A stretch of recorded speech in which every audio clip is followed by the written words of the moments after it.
Salut le monde, c'est Fred de Bascule et des Centres. Aujourd'hui, nouvelle vidéo qui fait suite à la première partie sur ce concept. Pour vous le refaire, j'ai réalisé à la chambre grand format des photographies faites dans les années 1900 par Jean Giletta à Nice. J'ai fait une première vidéo qui se trouve ici où on a exposé les plans films et je vous ai expliqué un peu les angles de vue que j'ai choisis. Et aujourd'hui, dans la partie 2, on se retrouve sur l'ordinateur au studio après numérisation des plans films et développement pour voir un peu ce que ça a donné et puis voir ces différences d'époque dont on a parlé, qu'est-ce qui a changé, est-ce que j'ai retrouvé les angles de vue, vous allez voir que c'est assez compliqué, alors à tout de suite.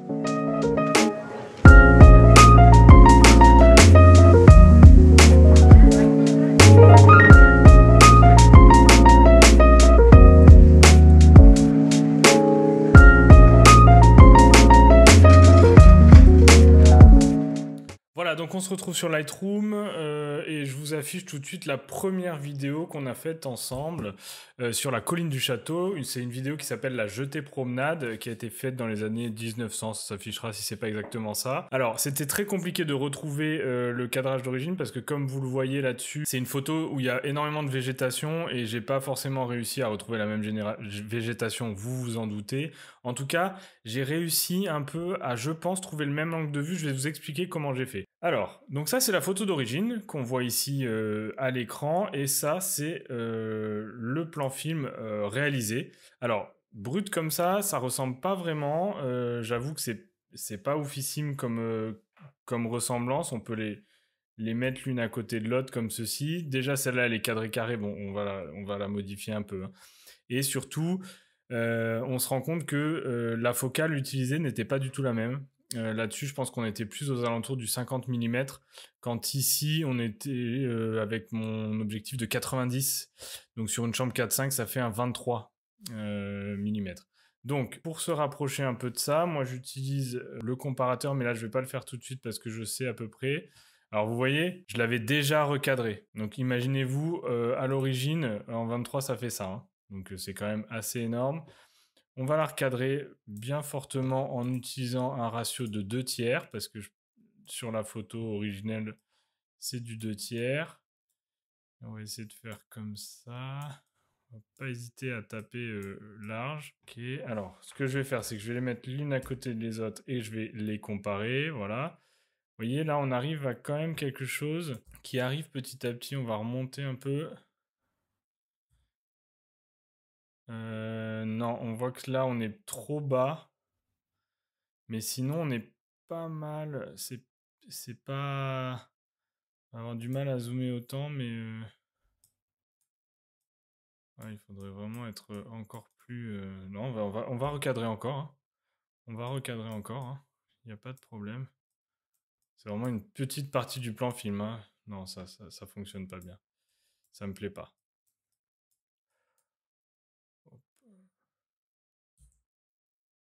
Ah, c'est mieux.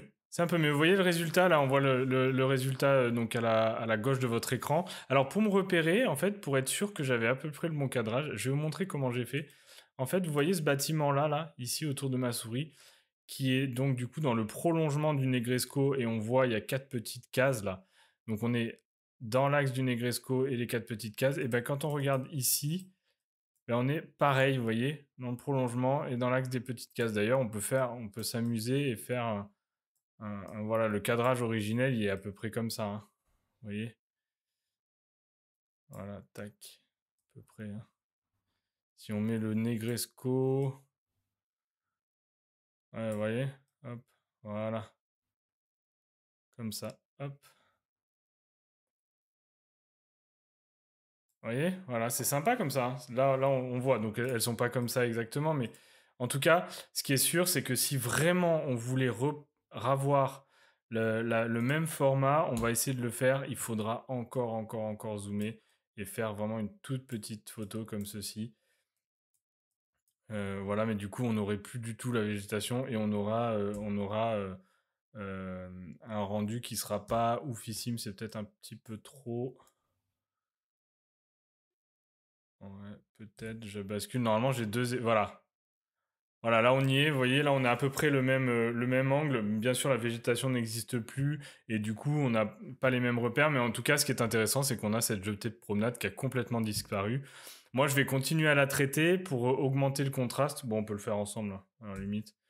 Voilà, augmenter un petit peu le contraste. Hop, avec la courbe pour avoir quelque chose, voilà, qui se rapproche. Hop. Un peu de haute lumière et mettre des noirs un peu plus précis parce que un peu plus violent. Voilà, comme ça. Et là, qu'est-ce que ça fait si on compare? Ouais, sympa, sympa. Ça me plaît assez. Ça me plaît assez. Faut imaginer les arbres sur le côté, là. Mais ça me plaît assez. C'est pas mal. C'est pas mal. Ça fait un style, hein. On reconnaît les bâtiments. Vous voyez, on voit qu'il y avait quand même un peu moins d'habitations, notamment sur la colline du dessus. On a les montagnes les montagnes en arrière-plan, elles n'ont pas bougé, ça, on s'en doutait.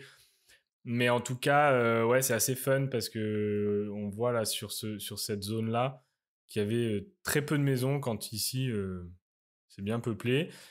Et bah, la plage a avancé, hein. Toute la zone là, je sais pas si vous voyez ma souris, je pense que oui, mais toute cette zone-là en bas, à droite de l'image de droite qui est la plus récente, eh ben, toute cette avancée de la promenade des Anglais n'existait bien évidemment pas du tout. Et cette jetée de promenade au milieu qui n'existe plus.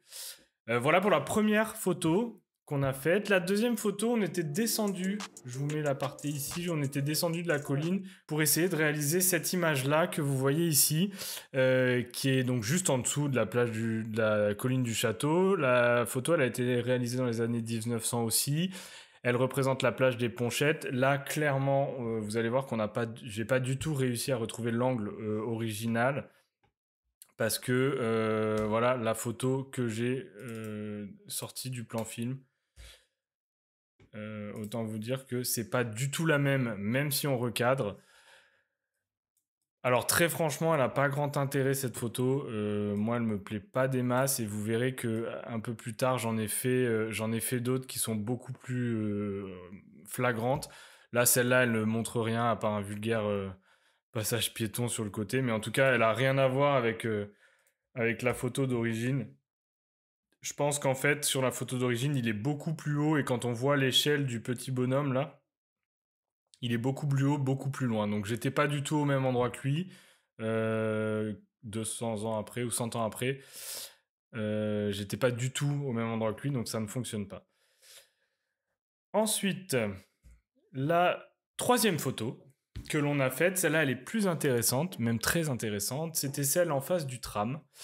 Je vous la montre tout de suite. C'était celle-là, c'est ça qu'on avait voulu faire. C'est sur la place Garibaldi à Nice. En fait, vous avez le tram qui passe en bas ici et les deux bâtiments avec les arcades où il y a marqué huile là sur le côté, huile d'olive, qui existent encore. Et là, on va traiter en fait la photo ensemble parce que vous allez voir qu'on va pouvoir faire quelque chose d'assez sympa. Voici la photo réalisée après, donc dans les années 21 pardon. Et l'autre était dans les années 1930, je crois. Bon, je vous l'affiche si je me trompe, je ne l'ai plus en tête. Voilà la comparaison. Vous voyez qu'encore une fois, on n'est pas du tout sur la même focale. Le virage est beaucoup plus prononcé. Alors, les rails qui sont là, je ne crois pas. Dites-moi si je me trompe, mais je ne crois pas. Ce ne sont pas les rails originels. Donc c'est pour ça qu'on voit, on a du mal à imaginer. Mais au fond, le virage était beaucoup plus serré à l'époque que maintenant, où il part vraiment et il traverse la place. Là, il passait vraiment contre les arcades. Donc c'est pour ça qu'on n'a pas le même effet. Mais en tout cas, avec les bâtiments sur le côté et l'échelle, on va peut-être réussir à faire quelque chose d'assez ressemblant. Donc je prends ma photo et on va la travailler tout de suite. On va rester en format 4:5 parce que là, pour le coup, je pense que c'était vraiment pas recadré. Et on va recadrer large pour essayer. Moi, je l'ai en bas, je la vois en bas. Essayer d'avoir à peu près le même angle. Voilà, on est pas mal là. On est pas mal. Hop, ouais, vous voyez, il y a encore trop de champs et ça, on est au ras du bâtiment ici, donc voilà. Hop. Ah, c'est mieux. C'est mieux, même si le format correspond pas. C'était plus panoramique, donc c'était peut-être pas du 4:5. Ça m'étonnerait. Ouais, ou c'était peut-être tout simplement, tout bonnement, un petit 2 tiers. Ouais, ça doit être à peu près ça. Hop, on la compare.